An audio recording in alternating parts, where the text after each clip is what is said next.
Adolescentes tomando as piores decisões possíveis e tendo atitudes duvidosas, as cabeças flutuantes na capa dos DVDs e reviravoltas surpresas em seus desfechos. Quem não ficava animado com a chegada de um novo terror na prateleira das locadoras ali nos anos 2000? Se era terror adolescente, então, no vídeo de hoje, bora relembrar 2 filmes nesse primeiro volume do terror de locadora, com longas que chegavam nas prateleiras com títulos chamativos e nomes no elenco que a gente facilmente identificava por outros trabalhos conhecidos ali da época. Bora alugar eles de novo comigo e relembrar um pouco de cada um. Praticamente um alugue 2, pague 1 da época das locadoras. Será que você já esbarrou em algum desses filmes?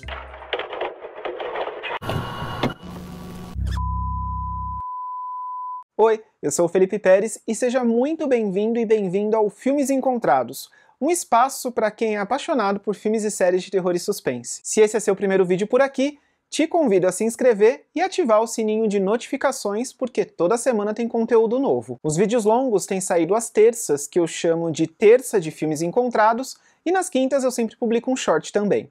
Para começar, vamos de Witchcraft, Feitiço Macabro de 2002, dirigido supostamente por Danny Graves, um pequeno slasher do início da década de 2000, que flertava ali com o sobrenatural e que muita gente deve lembrar por ter assistido ele na TV aberta. Na história do longa, o adolescente Brett Bumpers não imaginava que sua vida iria mudar tanto ao receber uma simples caixa pelo correio. A caixa continha um totem que lhe garantia 3 desejos, dos quais ele usa para conquistar o amor de Samantha, uma adolescente ali que estuda com ele também. Porém, ao mesmo tempo que os desejos feitos por Brett se tornam realidade, misteriosos assassinatos começam a acontecer na escola que eles estudam. Die alles ändern werden. Du musst dir was wünschen. Ich würde dich bitten, Samantha zu meiner Freundin zu machen. Oh, aber überleg dir gut, was du dir wünschst. Jimbo! Jimbo! Ah! Raus hier! Komm schon, geh an!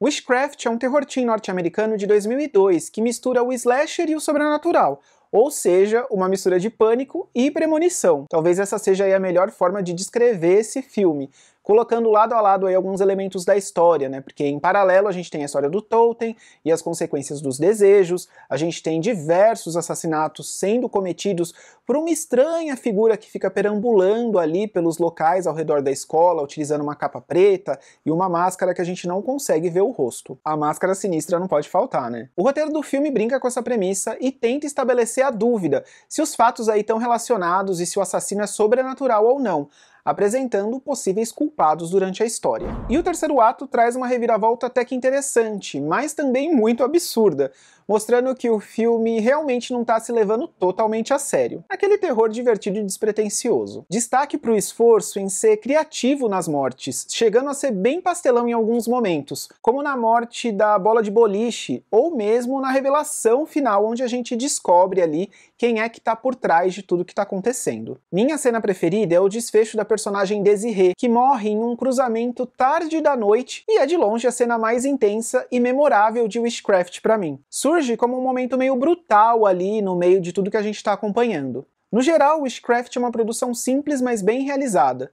Teve um orçamento de 5 milhões de dólares e se revelou um filme superior às diversas outras produções que chegavam de forma duvidosa nas locadoras lá nos anos 2000. E outro ponto interessante de reforçar é que, como eu já comentei, o filme foi exibido na TV aberta aqui no Brasil, o que fez com que muitas pessoas criassem uma memória afetiva com ele ali nos anos 2000. Assim como aconteceu comigo nos anos 90 quando eu era criança e assistia Christine, o Carro Assassino, e Brinquedo Assassino 2 ali em inúmeras reprises no SBT. Aquela coisa, né? A gente morria de medo, mas sempre dava um jeito de assistir quando passava. No canal de um colega colecionador, o Ismael, tem um comercial de quando Witchcraft foi exibido na Globo, no Supercine em 2004. Bora relembrar um trechinho aí da chamada.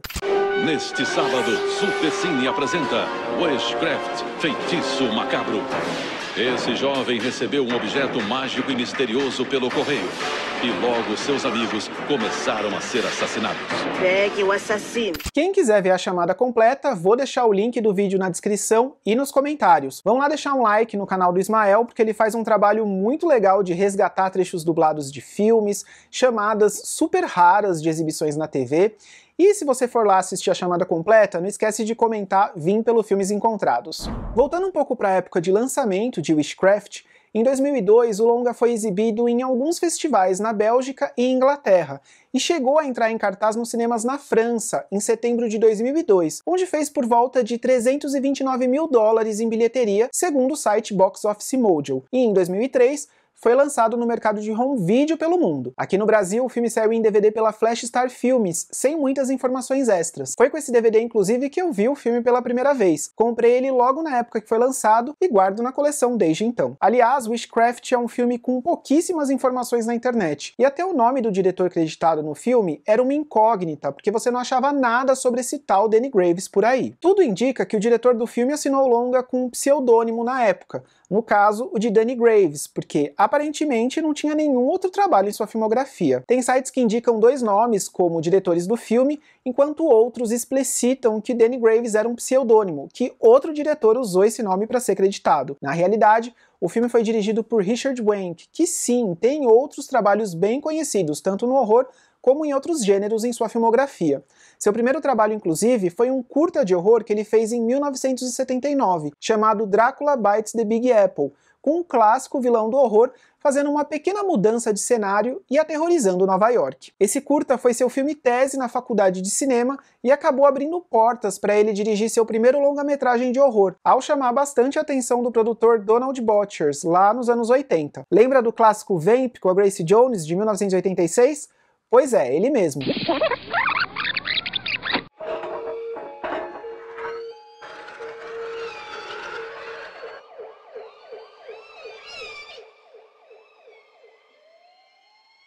Did you ever have one of those nights? Vamp, a comedy with bite. And of course, Grace Jones. Dirigido e escrito por Richard Wenk, Vamp ganhou notoriedade em importantes festivais do gênero fantástico em 87, como o Fantasporto e o Avoriaz. Além disso, o diretor também trabalhou como coprodutor em obras como Show de Vizinha e roteirista na franquia O Protetor, Mercenários 2 e Meu Adorável Sonhador. Indo um pouco mais a fundo na pesquisa, encontrei uma matéria da Variety publicada em 27 de julho de 2000, em que era anunciado oficialmente que a Gold Circle Films tinha fechado um acordo para a direção de seu futuro novo terror adolescente chamado Witchcraft. E lá está o nome do cineasta Richard Wenk, confirmado como diretor do longa. Falando um pouco do elenco de Witchcraft, vale mencionar as curiosas presenças de Alexandra Holden, de Rota da Morte, e Michael Weston, de Medo em Cherry Falls, casal cuja química funcionou muito bem no filme. Mas o maior destaque de Witchcraft, e que torna ele bem especial e até um pouco único dentre os filmes de terror adolescente pós-pânico, é uma participação especial de uma atriz bem conhecida dos fãs de horror, a Zelda Rubinstein, que surge aqui como uma médica legista que fornece informações sobre os corpos das vítimas. Zelda, que faleceu em 2010, foi responsável por dar vida à icônica personagem Tangina, da franquia Poltergeist. Se o Witchcraft passou desapercebido por você na época das locadoras e em sua exibição na TV, vale a pena ir atrás porque ele funciona real como uma máquina do tempo para os anos 2000. Tem uma cena lá que os personagens estão conversando por uma espécie de MSN, quem viveu sabe. Alguns diálogos constrangedores, uma trilha sonora bacaninha, e todas as mortes ali tornam a experiência bem divertida. O filme tem até um pôster que lembra muito de Tentação Fatal do Kevin Williamson, de 1999, com os personagens em destaque na capa com fotos em preto e branco, e uma maçã em vermelho ali no meio deles, né? A maçã é o único elemento que tem cor na capa. Por aqui a gente teve o cartaz verde, que também foi utilizado para o lançamento do filme em home video aí em alguns outros países. Glaub nicht, dass aufhört. Komm, Red, schnell! Witchcraft. Warum hilft mir denn niemand? Vorbei! Nein! Pulando de 2002 para 2008, temos o terror Conversando com os Mortos, do diretor Dan Myrick, um dos realizadores do clássico found footage A Bruxa de Blair, de 1999. Na história de Conversando com os Mortos, uma jovem chamada Megan, ainda em luto pela morte da irmã gêmea Sophie, que tirou a própria vida, viaja com seus amigos de faculdade para a casa de seus pais em Louisiana, nos Estados Unidos. Prestes a chegar em seu destino, o grupo esbarra em um atendente de loja de conveniência que comenta sobre os solstícios de verão, a época perfeita para quem quer se comunicar com os mortos. Não demora muito para que Megan comece a presenciar eventos estranhos envolvendo objetos que aparecem e desaparecem, luzes que se acendem sozinhas e visões estranhas e violentas que podem ser um aviso premonitório de algo muito ruim prestes a acontecer. I forgot how beautiful this place is.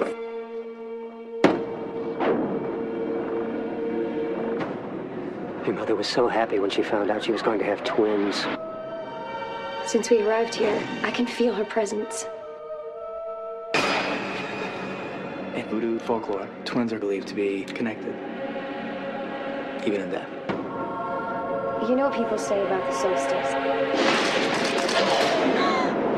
You okay? You passed out. Aquilo, né? Aparece um personagem super estranho ali no meio da história que diz que é uma boa época para se comunicar com os mortos. O que eles fazem? Vamos tentar se comunicar com a irmã que morreu. Todo terror teen precisa ter uma decisão meio burra aí no meio do caminho, né? O mistério do filme, então, envolve a possibilidade da irmã morta querer passar alguma mensagem sobre algo mal resolvido, e também sobre uma tragédia local, que a protagonista Megan descobre ao começar a seguir pistas e sinais sobrenaturais que ela vai recebendo ali durante a história. For centuries, man recognized the longest day of the year, the solstice, as a time of great power and dangerous forces.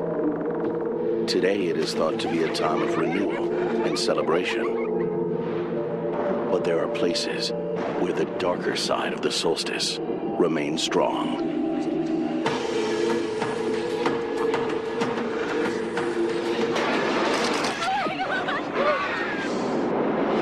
O elenco do filme é o seu maior destaque, com a presença de nomes que estavam em alta na época por conta de seus trabalhos na TV. A Hilarie Burton, que fazia a Peyton em One Tree Hill, a Elizabeth Harkness, que também já tinha trabalhado em One Tree Hill e séries como Cold Case e Charmed, e Amanda Seyfried, que além de viver a icônica Lily Kane na primeira temporada de Veronica Mars, também já tinha feito Meninas Malvadas nos cinemas. Uma pena que a maior parte do elenco é desperdiçado aqui em um roteiro que não explora seus personagens, colocando a protagonista, vivida pela Elizabeth Harkness, para fazer e descobrir tudo praticamente sozinha, em uma história que demora um pouco para engrenar. As diversas situações de perigo, investigação ou momentos mais tensos não contam com a presença da maioria dos personagens, que em sua grande parte estão lá só para reagir sem necessariamente participar de forma ativa na história, o que é algo um pouco decepcionante em um elenco que tem as ótimas Amanda Seyfried e Hilarie Burton, cujas personagens têm impacto nulo na narrativa e, no geral,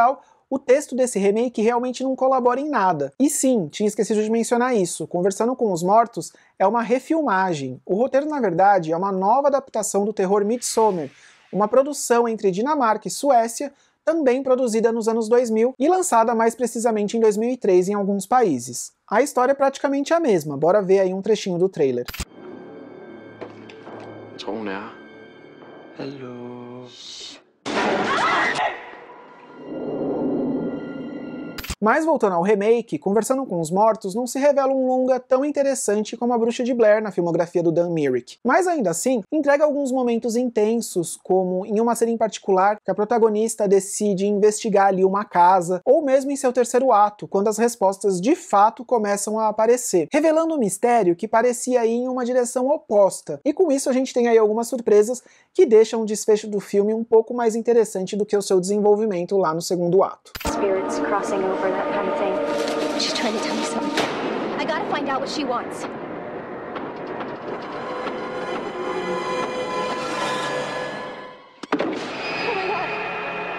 Uma curiosidade sobre esse filme é que ele foi um dos primeiros a serem rodados em New Orleans após o furacão Katrina, que devastou boa parte de Louisiana nos Estados Unidos lá nos anos 2000. Grande parte da equipe técnica ficou morando em tendas durante os 25 dias de filmagens por conta do furacão ter acontecido ali pouco tempo antes das filmagens acontecerem. Só para contextualizar, esse evento ocorreu por volta da última quinzena de agosto de 2005 e foi um dos piores desastres naturais acontecidos na região. A produção de Conversando com os Mortos quase foi interrompida no processo. Chegou a ser cogitado que as locações fossem alteradas para Geórgia ou Texas e que fosse feito um novo cronograma de filmagens. Por fim, resolveram manter os planos, mas boa parte do elenco foi alterado no processo. E mesmo tendo sido filmado em 2005, o longa só foi ser lançado alguns anos depois, lá em 2008. Aqui no Brasil, o filme chegou oficialmente nas locadoras, com distribuição da Paris Filmes em DVD. A capa estampava que o longa tinha a direção do mesmo realizador de A Bruxa de Blair e colocava seus personagens à frente de uma sinistra floresta, com a frase de impacto de que a verdade não podia ser enterrada. Falando um pouco mais do conteúdo do DVD, ele traz o filme em 16:9, opção de dublagem em português e extras simples como sinopse e ficha técnica do filme, além do trailer de divulgação. Eu acho que todo DVD tinha que vir pelo menos com um trailer. Muita gente acha besteira ter esse extra, mas pra mim não, eu amo ver como o filme era divulgado ali na época de seu lançamento. Ainda mais sobre os filmes que você não consegue achar muitas informações ou imagens de bastidores.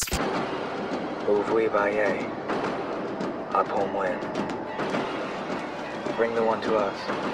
We welcome her.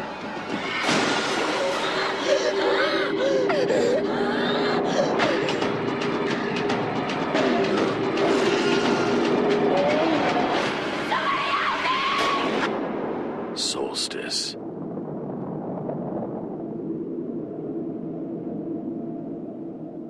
E aí, lembrava desses dois filmes dos anos 2000? Alugou algum deles na época das locadoras? Me conta nos comentários e também já me disse que quer mais volumes desse quadro Terror de Locadora, porque tem vários filmes que eu quero trazer em próximos volumes, inclusive Cut Cenas de Horror, que é um terror australiano que eu adoro. Tem vários filmes dessa época que são muito especiais pra mim porque me marcaram demais. Muito obrigado por ter assistido até aqui, se inscreve para receber os próximos vídeos e a gente se encontra na próxima terça de Filmes Encontrados. Até lá!